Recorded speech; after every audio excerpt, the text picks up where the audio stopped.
মোৰ 5 জুলাই 2012ত শিৱসাগৰলৈ মোৰ সামাজিকভাৱে বিয়া হৈছিল। মোৰ স্বামী শ্ৰী শংকৰ বৰা আৰু তেখেতৰ এতিয়া কি হ'ল মানে বেলেগ এগৰাকী বিয়া 3 মে'ত মানে বেলেগ এগৰাকী নাৰীক বিয়া কৰালে আৰু তেখেতৰ নাম হৈছে নয়নী গগৈ। আৰু মোৰ কন্যা সন্তান এগৰাকী আছে, তাইৰ বয়স হৈছে 7 বছৰ। আৰু হেৰি কি বুলি কয়, মোৰতো এতিয়া কোনো ইনকামৰ চ'ৰ্চ নাই। তো বিয়া হোৱা কিমান দিন হ'ল? মোৰ বিয়া হোৱা আপোনাৰ 12 বছৰ হ'ল। আৰু সামাজিকভাৱে বিয়া হৈছে। মই তেখেতক ভাল পাই বিয়া হৈছিলোঁ। ভাল পাই মানে মই পলাই বিয়া হৈছোঁ আৰু তাৰমানে।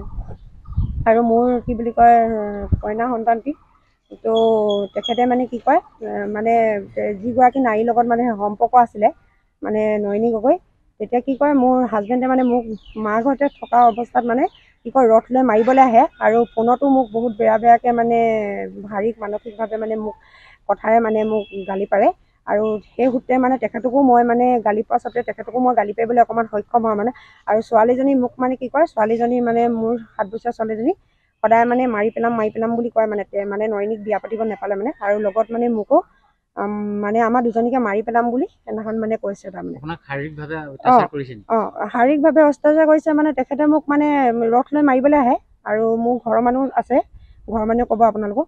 তাৰপিছত কি বুলি কয়, মই যেতিয়া এই লাহোৱাল থানাত যেতিয়া মই মানে কি হেৰি কৰিবলৈ আহিছিলোঁ মানে এজাহাৰ এখন দিবলৈ আহিছিলোঁ, সেইদিনা মোক যেতিয়া মোক কেছখন দিয়াৰ কাৰণে তেখেতে কি কৰিলে, সেই ৰাস্তাত গৈ নমাই কেনে কৈছে যে তোক মই মাৰি পেলাই দিম। আৰু সেইদিনা যেতিয়া থানাত মিলা মিছা কৰি দিলে তুমি তাইক লৈ ৰুমত থাকিবা বুলি, সেইদিনা গৈ কেনে ৰাতি তেখেতে নয়নী গগৈক বিয়া পাতিলে।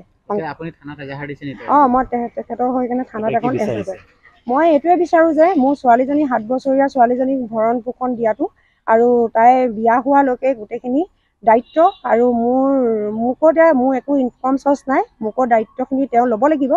আৰু মই লাহোৱাল থানাৰ আৰক্ষী বিষয়াক মানে প্ৰশাসনীয়ক মই এইটোৱে কওঁ যে মোক উচিত শাস্তি প্ৰদান কৰি তেখেতক গ্ৰেপ্তাৰ কৰে যেন। ডিভোৰ্চ নাই দিয়া। ডিভোৰ্চ মানে এইকাৰণে নাই দিয়া, ডিভোৰ্চৰ কথা মই তেওঁক আগতে কেইবাবাৰ কৰ্ট মেৰেজ কৰিবলৈ ক'লোঁ। কৰ্ট মেৰেজ কৰিবলৈ ক'লে বোলে আমি বুঢ়া বুঢ়ী হ'লোঁ, কৰ্ট মেৰেজ নকৰোঁ বুলি ক'লে। কৰ্ট মেৰেজ নকৰোঁ বুলি কৈ পিছুৱাই দিলে, কাৰণ বেলেগ এজনী বিয়া পাতিবলৈ মন যে, সেইটো কাৰণে তেখেতে মোক সেইটো কথা মানে ডিভোৰ্চ মানে কি কয় কৰ্ট মেৰেজটো নকৰিলে। আপোনাৰ পৰা যৌতুক বিচাৰিছিল? যৌতুক মানে কি কয়, মোক খালি সদায় এটা কথা কৈ থাকে, তোৰ মাৰ ঘৰৰ পৰা কি দিলে, বিচনা এখন দিলে বুলি কয়। কিন্তু মোৰ যিখিনি সময়ত বিয়া হৈছিলে মানে যিদিনা ঘৰ কথা কৰিবলৈ যাওঁতে তেখেতৰ দেউতাক লেট লুহিনী বৰা, তেখেতৰ মৃত্যু হৈছিলে। মৃত্যু হোৱাৰ কাৰণে মোৰ ঘৰখন কৰিবলৈ নোৱাৰাৰ কাৰণে কি হ'ল, তেখেতে মানে কি কয় মোক মানে সেই বস্তু নিদিয়ে বুলি যৌতুকৰ কথা আজিলৈকে কৈ থাকে। তাই ঘৰৰ পৰা কি দিলে, মাৰ ঘৰৰ পৰা কি দিলে বুলি তেখেতে মোক মানে অত্যাচাৰ কৰি থাকে, মানসিক অত্যাচাৰ কৰি থাকে। আৰু মানে কি হয়, মোৰ মানে তাৰ কাৰণে বহুত মই কেতিয়াবা ডিপ্ৰেশ্যনত গুচি যাওঁ তাৰমানে।